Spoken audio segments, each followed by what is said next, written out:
네, 안녕하세요. 이번 저널 미팅 발표를 진행하게 된 고려대학교 진흥형 신경공학 연구실 소속 서북통합과정 이준석입니다.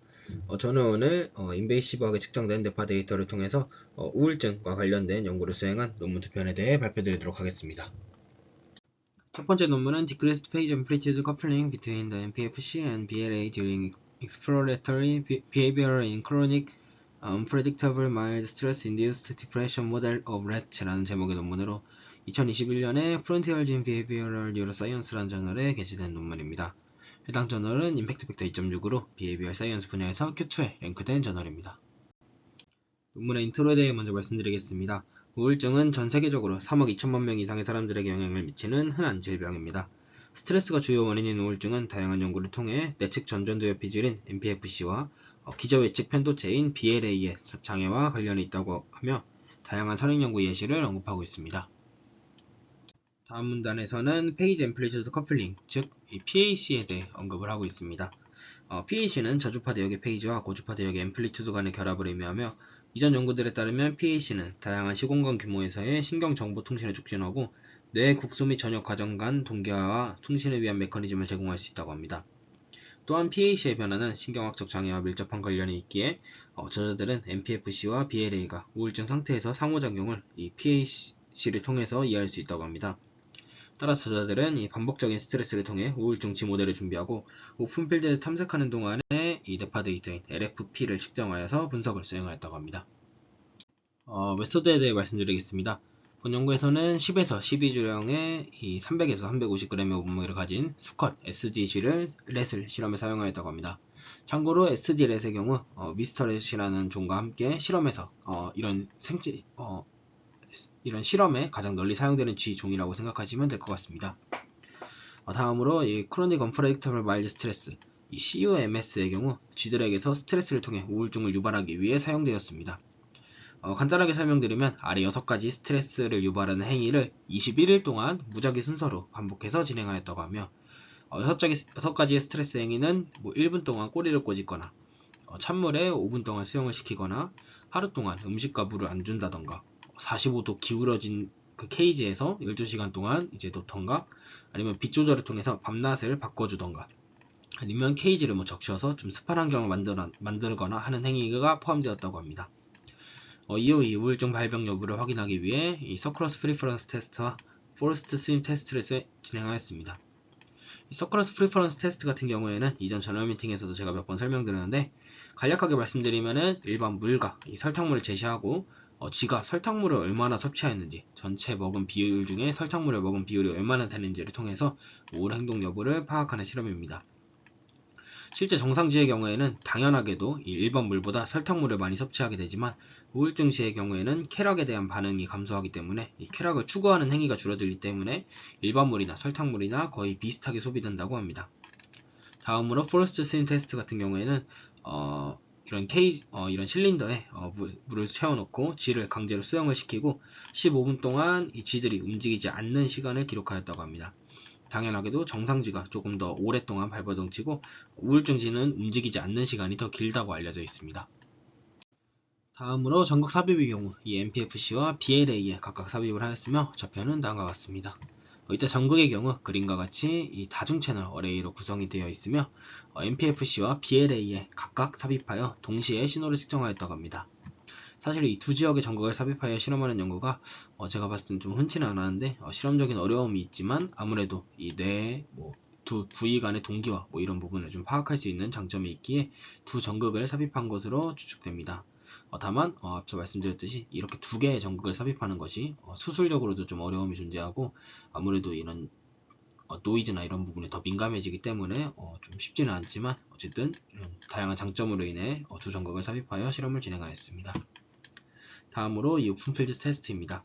인트로에서 간략하게 언급드렸듯이 본 연구에서는 우울증쥐가 이런 오픈필드를 탐색할 때 이 페이지 앰플리튜드 커플링을 분석하고자 하였기 때문에 10분 동안 이 그림과 같이 이 케이지를 탐색할 때의 뇌파를 측정하였다고 합니다.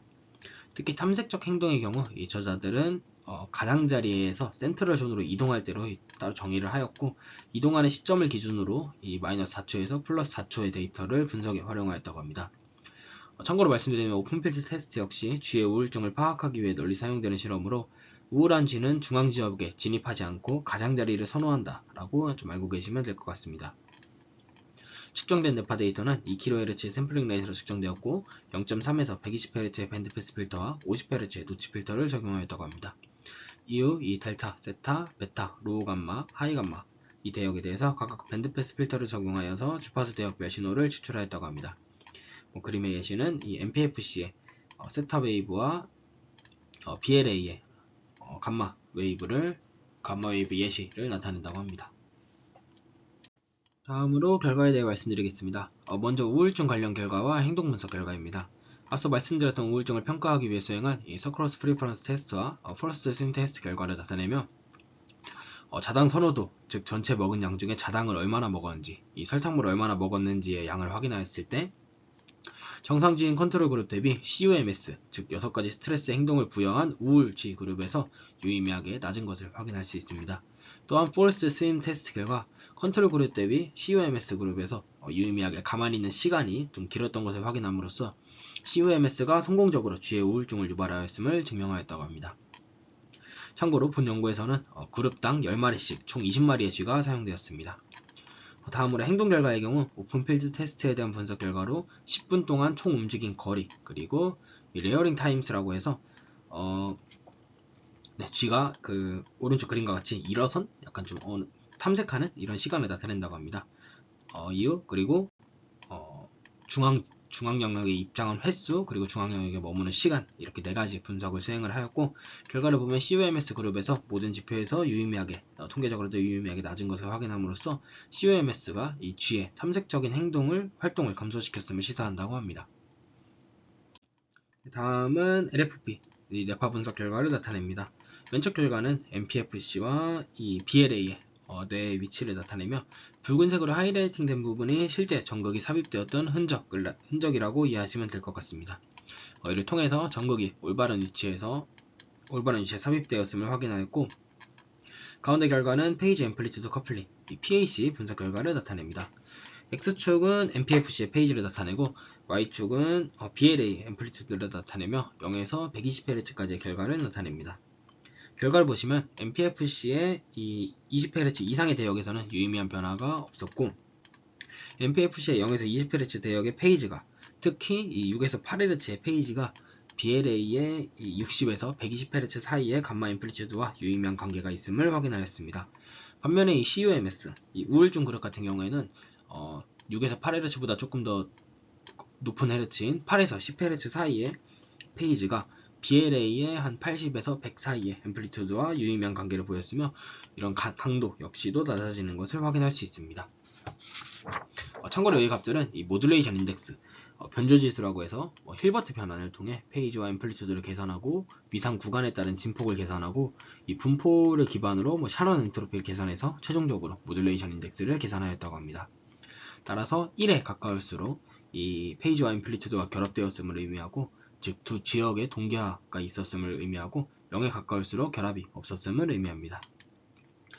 그리고 추가적으로 이 MPFC와 BLA의 이런 반대, 즉 BLA의 페이지와 MPFC의 앰플리튜드 이 두 가지의 분석도 수행할 수 있을 것으로 생각이 되는데 이 두 분석에 대해서는 따로 진행되지는 않은 것 같습니다. 오른쪽 결과는 이 쥐가 탐색적 행동을 하는, 즉 가장자리에서 중앙으로 진입할 때 8조 데이터에 따른 모듈레이션 인덱스의 변화를 나타낸 결과이며 시간에 관계없이 두 군 모두 유의미한 차이가 나타나는 것을 확인할 수 있었고 특히 이제 가장자리 대비 중앙에서 컨트롤 G 역시 유의미하게 MI가 이 모듈레이션 인덱스가 낮아지는 것을 확인할 수 있습니다. 저자들은 이 MPFC와 BLA 회로에 관한 언급을 하며 MPFC에서 BLA로의 신호 전달을 통해 우울증, 불안 및 두려움과 같은 부정적인 감정을 억제할 수 있는 핵심 회로라고 언급을 하고 있습니다. 특히 이 가바알직이라는 뉴런은 MPFC에서 BLA로 전달을 통해 BLA를 억제하여서 이 부정적인 감정 표현을 방지한다고 합니다. 본 연구 결과 우울증이 발병한 CUMS 그룹의 경우 MPFC와 BLA 간의 연결성이 컨트롤 그룹 대비 감소하였으며 저자들은 이 같은 결합의 감소가 MPFC에서 BLA로의 뉴런 전달이 약해져서 부정적인 감정을 억제하지 못했음을 시사할 수 있다고 합니다. 저자들은 또한 최근 RTMS와 같은 자극이 우울증 환자의 치료에 효과적임을 언급하며 본 연구 결과에 따라 MPFC와 BLA 사이의 약해진 결합을 이 RTMS 자극을 통해 강화시켜서 우울증 치료 가능성을 언급하며 추가적으로 실험이 필요하다고 언급을 하고 있습니다. 본 논문의 경우 제가 페이지 앰플리튜드 커플링이라는 분석 방법에 관심을 가지고 이를 이제 뭐 페이지와 앰플리튜드 간의 이런 관계, 연결성이 좀 나타나는 것은 확인이 되는데 이를 어떻게 해석하는지 좀 클리어하게 설명된 논문들이 없어서 이를 확인하기 위해 좀 저널 미팅으로 준비하게 되었습니다. 특히 본 논문의 경우 이 두 내영역에서 동시에 신호를 측정하였기 때문에 두 지역 간의 결합을 확인할 수 있었는데 일반적으로 페이지 앰플리튜드 커플링 분석을 수행할 때 제가 확인한 바로는 G에서 특히 동일한 네 지역의 로우 프리퀀시와 하이 프리퀀시 간의 관계를 파악하는데 이 분석이 좀 사용되는 점을 고려하면 본 연구와 같이 이렇게 두 지역 간의 좀 일종의 네트워크 분석의 일환으로도 사용될 수 있음을 알 수 있었고 두 지역 간의 이 시내스 전달 그리고 뭐 신호 전달을 통해서 신호 전달 같은 부분을 PAC 결합을 통해서 이제 좀 해석하는 부분이 흥미로워 저널 미팅으로 준비하게 되었습니다. 다만 본 연구에서는 좀 한 가지 아쉬운 점이 이 다중전극 어레이를 사용하였으나 채널별 분석은 따로 수행하지 않은 것 같아 아쉬웠고 특히 여러 가지 채널이 있으면 이 채널 간의 좀 네트워크 분석을 수행할 수 있지 않았을까라는 좀 생각이 들었고 비록 국소부이긴 하지만 여러 채널 간의 관계를 분석하는 것도 충분히 의미가 있고 전극 크기가 매우 작기 때문에 이 뉴런 단위의 분석이 또 가능할 수 있었는데 이 같은 분석은 또 수행하지 않은 점이 조금 아쉬웠던 것 같습니다.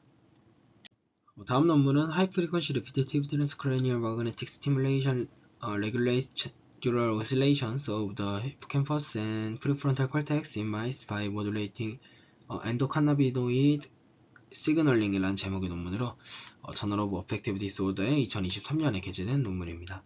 해당 저널은 임팩트 팩터 4.9로 사이키아트리 분야에서 Q1에 랭크된 저널입니다. 본 논문은 간략하게 RTMS 자극을 통한 항우울 효과를 관측한 논문입니다. 논문의 인트로에 대해 먼저 간략하게 말씀드리면 MDD, 이 주요 우울장애는 전 세계적으로 수백만 명에게 영향을 미치고 특히 팬데믹으로 인해 발병률이 증가했다고 합니다.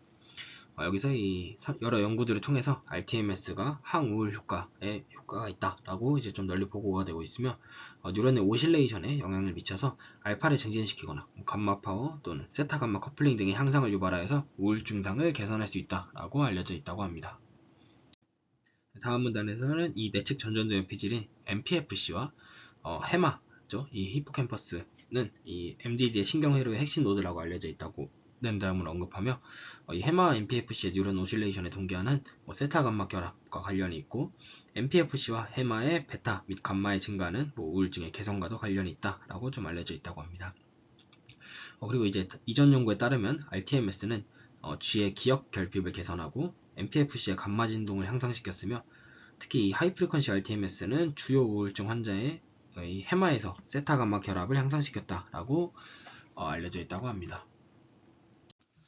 다음 문단에서는 엔도카나비노이드 시스템에 대해 언급을 하고 있는데 이는 간략하게 이 엔도카나비노이드라는 신경 전달 물질의 네트워크를 의미하며 이는 이제 뇌를 포함한 신체의 중추신경계 및 말초신경계 전체에서 발현되며 아직 많은 연구가 진행되진 않았지만 수면, 식욕, 통증, 정신질환, 인지 등 진짜 다양한 분야의 다양한 질환에 대해 잠재적인 치료 표적으로 활발히 연구가 되고 있는 시스템이라고 합니다. 선행 연구에 따르면 이 엔도카나비노이드 시스템은 우울증의 발병 기전과 항우울 작용에서 중요한 역할을 하며 RTMS 자극과도 관련이 있다고 합니다. 따라서 본 연구에서는 앞선 첫 번째 연구에서도 사용되었던 이 COMS를 통해서 G로부터 우울증을 유발하고 여기서 이 하이 프리퀀시 RTMS가 우울 행동에 미치는 영향을 헤마와 MPFC의 이 엔도카나비노이드 발현, 이 LFP 신호 분석을 통해서 확인하고자 하였다고 합니다. 따라서 메소드에 대해 말씀드리겠습니다. 본 연구에서는 수컷의 C57BL7 마이스가 분석에 사용되었습니다. 참고로 앞선 연구에서는 렛이었고 본 연구에서는 렛보다 작은 마우스를 실험에 사용하였습니다. C57BL7 이 종 역시 G 실험에 널리 사용되는 종으로 이해하시면 될 것 같습니다. 실험의 경우 총 3가지 실험을 진행하였습니다. 먼저 첫 번째 실험의 경우 G들은 총 4그룹으로 나누었고 각 그룹당 18마리의 G를 배치하여 실험을 진행하였습니다. 4그룹을 간략하게 말씀드리면 아무런 개입이 없는 쉔, 이 정상 그룹, 그리고 정상지에서 이 RTMS 자극을 받는 경우, 그리고 COMS를 통해 스트레스 기반 우울증이 유발된 G그룹, 그리고 COMS를 유발시킨 뒤에 RTMS 자극을 인가하여 이 우울증을 치료한 효과를 검증하는 G그룹, 이렇게 4그룹으로 나누어 실험을 진행하였습니다. RTMS 그룹은 RTMS 자극은 7일 동안 제시되었으며 뒤에 자세히 말씀드리겠지만 행동 테스트는 마지막 자극이 끝나고 24시간 뒤에 진행되었다고 합니다. 또한 실험 뒤 10마리의 쥐로부터 뇌파 데이터를 취득하였으며 나머지 8마리의 쥐는 이 엔도카나비노이드 검출 및 단백질 분석 등을 통해서 분석 등을 위해서 안락사를 시켰다고 합니다. 두 번째 그룹 같은 경우에는 역시 4그룹으로 나누어 실험을 진행하였으며 각 그룹당 8마리의 쥐를 배치하였다고 합니다. 두 번째 실험의 그룹은 먼저 COMS를 통한 우울증 유발쥐, 그리고 COMS의 RTMS 자극을 통해서 우울증을 치료하는 쥐, 그리고 이 AM281이랑 JZL184라는 이 주사를 맞은 쥐 그룹으로 구성되어 있습니다. 첫 번째 실험과 동일하게 7일 동안 RTMS 치료를 받았고, 주사는 RTMS 자극 전 30분 전에 수행되었다고 합니다. 참고로 이 AM281 주사의 경우 카나비노이드 1형 수용체인 CB1R을 억제하는 주사이고, JZL184 같은 경우에는 이 모노아실 글리세롤 리파제라는 이 것을 억제하여서 내인성 카나비노이드 신호 전달을 강화하는 주사라고 이해하시면 될 것 같습니다. 뒤에서 조금 더 자세하게 말씀드리도록 하겠습니다. 다음으로 실험 3 같은 경우에는 이 COMS와 RTMS 단일 그룹으로 구성되어 있으나 실험 조건은 단일 그룹이나 여기에 사용된 G의 종류가 이 VGLUT1 그리고 GAD2 이 두 가지 종류가 사용되었는데, 이는 각각 이 유전자를 조작한 G로 VGLUT1G 같은 경우에는 흥분성 뉴런에서 이 CB1R 수용체를 제거한 G, 그리고 GAD2 같은 경우에는 억제성 뉴런에서 CB1R 수용체를 제거한 G라고 이해하시면 될 것 같습니다. 다음으로 COMS 같은 경우에는 첫 번째 논문과 거의 유사한데, 간략하게 2시간 동안 구속하거나 밤을 새우거나 5분 동안 찬물 수영을 하거나 24시간 금식을 하거나 밤낮을 바꾸거나 발바닥에 전기자극, 다음과 같이 전기자극을 주거나 24시간 동안 더럽거나 아예 비어있는 케이지를 유지한다거나 2시간 동안 낯선 쥐와 함께 두거나 10분 동안 추운 상태를 유지하거나, 그리고 24시간 동안 30도의 기울기로 케이지를 기울이는 방법 등을 사용을 하였고요. 4주 동안 무작위로 제시하여서 최종적으로 우울증을 유발하였다고 합니다. 다음으로 RTMS 자극 파라미터의 경우 3초 간격으로 15Hz의 주파수를 가진 펄스를 20회씩 총 50번 반복하여 제시하였다고 합니다. 간략하게 15H이기에 초당 15번의 속도로 자극이 인가되었고, 20회씩 3초마다 총 50번 반복하여 최종적으로 이 1000번의 펄스를 인가하였다고 이해하시면 될 것 같습니다. 다음으로 행동 테스트의 경우 앞선 첫 번째 논문에서 언급되었던 이 서클러스 프리퍼런스 테스트와 오픈필드 테스트가 사용되었고, 추가로 여기 테일 서스펜션 테스트라는 것이 추가되었는데, 이 역시 이제 우울증을 좀 진단하기 위해 널리 사용되는 방법 중 하나로 단순하게 쥐의 꼬리를 공중에 매달아서 쥐가 얼마나 발버둥 치는지, 앞선 그 강제 수영 테스트와 약간 유사하게 쥐가 얼마나 발버둥 치는지 가만히 있는지를 좀 기록하여 분석에 활용한 것이라고 이해하시면 될 것 같습니다. 다음으로 LFP, 뇌파 신호의 경우 MPFC와 CA1이라고 해서 이 해마의 부위 중 하나인데, 이 두 지역에 동시에 전극을 삽입하여 신호를 측정하였다고 합니다. 또한 첫 번째 논문과 유사하게 오픈필드를 하는 도중 LFP 신호를 측정하였고, 분석의 경우에는 쥐가 센터존에 이동할 때 혹은 가장자리로 갈 때 약간 이때의 데이터를 사용하였다고 합니다. 추가로 이 테일 서스펜션 테스트에서 이 저항하는 상태, 즉 액티브한 상태와 저항을 포기하고 가만히 있는 상태인 인액티브 상태에서의 LFP도 분석을 수행하였다고 합니다. LFP 데이터는 델타, 세타, 알파, 베타, 감마 대역에 대해서 주파수 스펙트럼 파워를 계산하였다고 합니다. 다음으로 결과에 대해 말씀드리도록 하겠습니다. 먼저 RTMS가 우울증에 미치는 영향에 대한 결과입니다. 실험 1에 대한 결과라고 이해하시면 될 것 같고, 간략하게 실험 패러다임에 대해 말씀드리면 일주일의 적응 기간 이후 4주 동안 COMS를 통해 우울증을 유발시킵니다. 이 일주일 동안 RTMS 중재를 매일매일 진행을 하고 3일에 걸쳐서 행동 테스트인 서클러스 프리퍼런스 테스트와 오픈필드 테스트, 테일 서스펜션 테스트를 진행하게 됩니다. 행동 테스트 이후 5일 동안 10마리의 쥐는 뇌파를 측정하고 8마리의 쥐는 안락사를 통해서 단백질, 지질 분석 등을 수행하게 됩니다. 아래 결과는 행동 테스트에 대한 결과로 전체 움직인 거리에서는 네 그룹 모두 유의미한 차이가 없으나 센터에서 움직인 거리는 COMS 그룹에서 유의미한 감소를 확인할 수 있습니다. 또한 이 중앙에 머무르는 시간과 자당을 선호하는 비율 역시 COMS에서 유의미하게 감소한 것을 확인할 수 있었고, 마지막으로 테일 서스펜션 테스트에서 가만히 있었던 시간의 경우 COMS 그룹에서 다른 그룹 대비 유의미하게 높은 것을 확인할 수 있습니다. 종합적으로 말씀드리면은 COMS, 즉 우울증치의 경우에는 쉔 그리고 RTMS 그룹 대비, 즉 이 정상주의 그룹 대비해서 우울 행동을 보이는 것을 확인할 수 있었으며, COMS에서 RTMS 자극을 제시할 경우 정상지와 동일한 결과를 보임으로써 우울 행동에 대한 치료 효과를 보였음을 확인할 수 있었습니다. 다음 결과는 LFP 분석 결과를 나타냅니다. 전거의 경우 MPFC와 히포캠퍼스에 삽입되어 측정되었으며, 결과의 경우 각각 오픈필드 테스트에서 MPFC와 히포캠퍼스, 해마의 결과, 그리고 테일 서스펜션 테스트의 MPFC와 히포캠퍼스, 해마의 결과를 나타내며, 오픈필드 테스트 같은 경우에는 센터존에 있을 때 결과이고, 테일 서스펜션 테스트에서는 저항을 할 때, 즉 이 액티브 상태에서의 결과라고 이해하시면 될 것 같습니다. 결과를 보시면 오픈필드 테스트에서 MPFC의 세타, 베타, 감마, 그리고 해마의 세타, 감마, 그리고 테일 서스펜션 테스트에서 MPFC의 세타, 감마, 그리고 해마의 델타, 세타, 베타, 감마 대역에서 유의미한 차이를 확인할 수 있었으며, 특히 세타 파워에서 공통적으로 COMS 그룹의 유의미한 차이를 확인할 수 있었습니다. 오른쪽 그림은 MPFC와 해마의 이 코이어런스 결과로 오픈필드 테스트에서 저자들은 이 세타 감마 동기화를 감소시켰다고 언급하고 있습니다. 선행 연구에 따르면 우울증 환자의 경우 측저엽의 세타가 감소하였으며, 세타, 알파, 감마는 MDD의 바이오마커로 간주되었다고 합니다. 또한 이 MDD 환자에게선 서로 다른 영역 간 세타와 감마의 동기화가 감소하였다고 언급하고 있습니다. 종합해보면 우울증 환자의 경우 세타와 감마 동기화가 감소하고, 이는 본 연구 결과에서 COMS 그룹에서 세타와 감마의 MPFC와 해마 동기화가 감소함을 의미한다 라고 이해하시면 될 것 같습니다.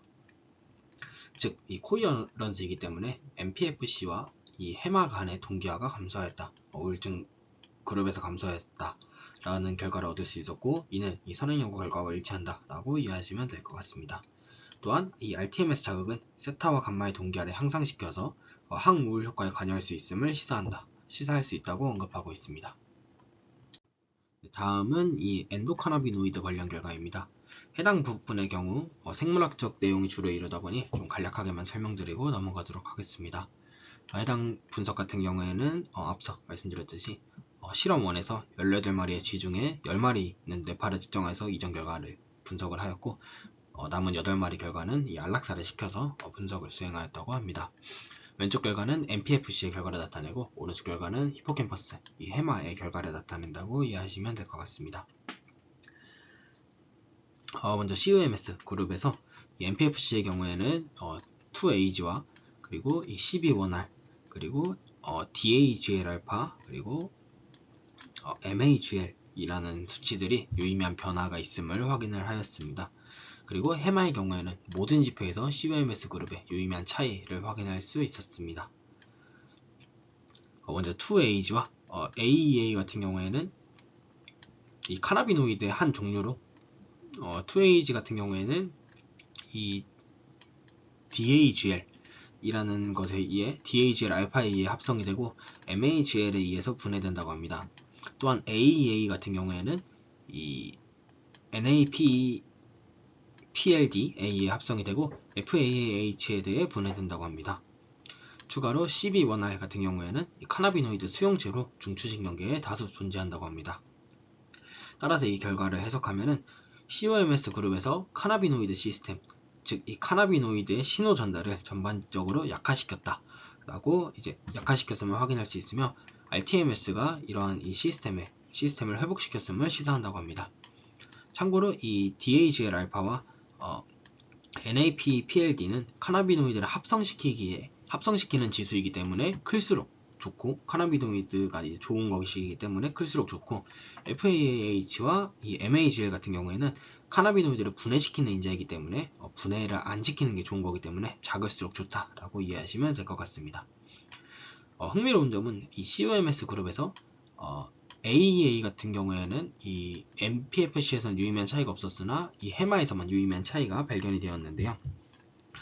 저자들은 이 RTMS가 MAGL 선행 연구 결과와 동일하게 MAGL의 발현을 억제하고 이 2AG 그리고 AEA의 활성을 억제하였지만 MPFC에서 AEA의 변화가 없음을 통해서 RTMS가 이 지역적인 특이성을 가지고 있을 수 있다고 언급하고 있습니다. 그리고 이제 아래 결과는 행동 결과와의 상관계 결과인데, 카나비노이드 수치가 높을수록 센터에 있는 시간이 높거나 자당을 먹는 시간, 즉 이 항우울 효과가 증가함을 의미한다 라고 이해하시면 될 것 같습니다.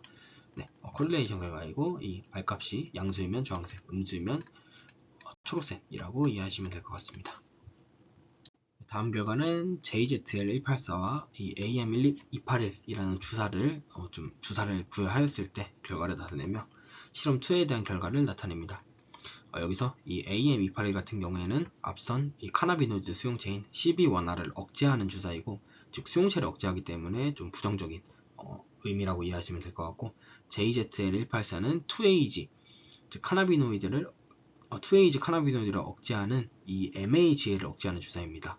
즉 다시 한번 말씀드리면 CB1R은 이 카나비노이드 수용체이기 때문에 수치가 높을수록 좋은 것이고, MAML은 카나비노이드를 억제하기 때문에 수치가 낮을수록 좋은 것이며, AM281 같은 경우에는 CB1R을 억제시키기에 부정적인 주사, 그리고 JZL184 같은 경우에는 MAML을 억제시키기에 긍정적인 주사라고 이해하시면 될 것 같습니다. 실험2 패러다임부터 간단하게 설명드리면은 동일하게 일주일의 적응기와 4주의 COMS를 통해 우울증을 유발시키고, 일주일 동안 이 RTMS를 매일 진행을 하였는데, RTMS를 진행하기 30분 전마다 이 두 주사를 매일매일 투여하였다고 합니다. 이후 행동 테스트와 전극 삽입은 동일하게 진행되었습니다. 그리고 이제 행동 결과를 보시면 총 거리는 유의미한 차이가 없었으나 중앙에 머무르는 거리, 그리고 중앙에 머무르는 시간, 이 자당 선호율, 그리고 이제 가만히 있었던 시간에서 모두 유의미한 변화가 있었음을 확인할 수 있습니다. 여기서 이제 특히 이 COMS JZL184 그룹과 COMS RTMS 그룹에서 유의미하게 항우울 효과가 있었음을 확인을 하였고, COMS 그룹과 이 COMS AM281 RTMS 그룹에서는 이 우울 증상이 관찰되었음을 확인할 수 있습니다. 정리해서 말씀드리면, 우울증 주에서 이 MAML을 억제하는 주사인 JZL184를 부여하면은 RTMS를 통해 우울증이 치료된 쥐와 유사한 행동을 보였고, 즉 이 MAML이 카나비노이드를 억제하는 것이기 때문에 MAML을 억제할 경우 카나비노이드를 억제를 못 시키기 때문에 카나비노이드가 활성화가 되는, 즉 이 항우울 효과가 보였음을 확인할 수 있었고, 이 우울증지에서 AM281을 통해 CB1R을 억제시킨 쥐는 우울 행동을 보였고, 특히 이럴 경우에는 RTMS 자극을 제시를 하여도 항우울 효과가 보이지 않았다라는 것을 확인할 수 있었습니다. 다음 결과는 뇌파 결과로서 핵심 결과만 말씀드리면, 앞선 행동 결과와 유사하게 세타 그리고 감마 내역에서 MPFC와 해마에서 유의미한 차이가 발견되었고, MPFC와 해마 간의 코이어런스 역시 세타와 감마에서 유의미한 변화를 확인할 수 있습니다. 저자들은 이 JZL184가 MPFC와 해마에서 세타 파워를 증가시켰으며, MPFC와 해마의 세타 동기화를 증가시켰음을 언급하고 있습니다. 이러한 경향은 RTMS 중재를 받은 그룹과 유사하였으며, 카나비노이드를 억제하는 요인을 억제하여 카나비노이드가 활성화되어 항우울 효과가 나타났음을 시사한다고 언급하고 있습니다. 다만 RTMS의 항우울 효과는 AM281 주사에 의해 억제되었습니다. AM281은 이 카나비노이드 수용체를 억제하여, 저자들은 RTMS의 항우울 효과가 CB1R을 매개하는 방식으로 세타 진동을 조절하여 항우울 효과에 관여하기에, 이 CB1R을 억제할 경우 RTMS 자극을 제시하여도 항우울 효과가 나타나지 않았을 가능성이 있다라고 언급을 하고 있습니다. 마지막 결과는 실험 3에 대한 결과로 유전자 조작지인 이 GAD2 G와 이 VGLUT1 G의 결과를 각각 나타냅니다. 두 G 모두 유전자 조작을 통해 CB1R을 제거한 G나 GAD2 같은 경우에는 억제성 뉴런에서 CB1R을 제거하였고, VGLUT1의 경우에는 흥분성 뉴런에서 CB1R을 제거하였다고 합니다. 여기서 이 WT는 정상지를 의미하고 KO는 이 CB1R을 제거한 G, 여기서 제거한 G에서 RTMS 중재를 한 그룹, 그 다음에 제거한 G에서 우울증을 유발시킨 그룹, 그리고 제거한 G에서 우울증을 유발한 뒤에 RTMS 중재를 진행한 그룹의 결과라고 이해하시면 될 것 같습니다. 그리고 행동 데이터, 행동 실험만을 수행을 하였고, 뇌파나 유전자적인 지질학적 분석은 따로 수행하지 않았습니다. 핵심 결과를 말씀드리면, 먼저 이 서크로스 프리퍼런스 테스트, 이 자당 테스트에서 억제성 뉴런의 CB1R 수용체가 제거된 그룹에서 COMS를 수행을 하였을 때 동일하게 자당 선호가 감소하여 우울 증상을 보였으며, RTMS 중재 이후 회복됨을 보였음을 확인할 수 있습니다. 또한 흥분성 뉴런에서는 중앙 진입 거리와 시간, 그리고 자당 선호 모두 COMS 이후 감소하였음을 확인하였는데, 이 흥미로운 점은 감소를 하였는데 이 RTMS 중재를 하여도 이 회복되지 않는 것을 확인할 수 있습니다. 해당 결과를 통해 이 CB1R이 RTMS 기반 이 항우울 효과의 핵심적이며, 특히 이 CB1R 중에서도 억제성 뉴런이 아닌 이 흥분성 뉴런의 CB1R이 핵심 매개체임을 확인할 수 있었다라고 저자들은 언급하고 있습니다. 네. 결과를 정리해서 말씀드리면, RTMS 같은 경우에는 MPFC와 해마에서의 카나비노이드를 조절하여 항우울 효과를 유도할 수 있습니다. 특히 이러한 항우울 효과의 핵심 매개는 흥분성 뉴런의 CB1R 수용체이며, 세타파워 및 동기화를 조절하여 우울증을 조절할 수 있다라고 확인하였습니다. 본 논문의 경우 다양한 실험을 통해 이 명제를 하나씩 해결해 나가며 최종적으로 흥분성 뉴런의 CB1R이 핵심 매개임을 밝혀내는 것이 흥미로웠고 매우 체계화된 연구였다라는 생각이 들었습니다. 한 가지 아쉬운 점이 있다면, RTMS 자극과 관련해서 정확히 어느 뇌 영역이 제시한 것이 아닌 브로드하게 뇌 중앙 부분에 위치시켜 이제 자극을 증가하였다라고 언급이 되었는데, 물론 G이고 특히 크기가 작은 마우스였기 때문에 특정 좌표를 이렇게 탐색을 하여서 자극하기는 어려울 것 같으나, 그래도 이제 좀 정밀하게 위치를, 그리고 모든 지역에서 동일하게 RTMS 자극을 제시하였으면 어땠을까 하는 생각이 들었습니다. 그럼에도 불구하고 유의미한 결과를 도출함으로써 어쩌면 RTMS가 ROI에 생각보다 덜 센시티브한 게 아닐까라는 생각이 들었고, 이와 관련된 연구를 수행해도 좀 재밌을 것 같다라는 생각이 들었습니다. 이상으로 발표 마치겠습니다. 감사합니다.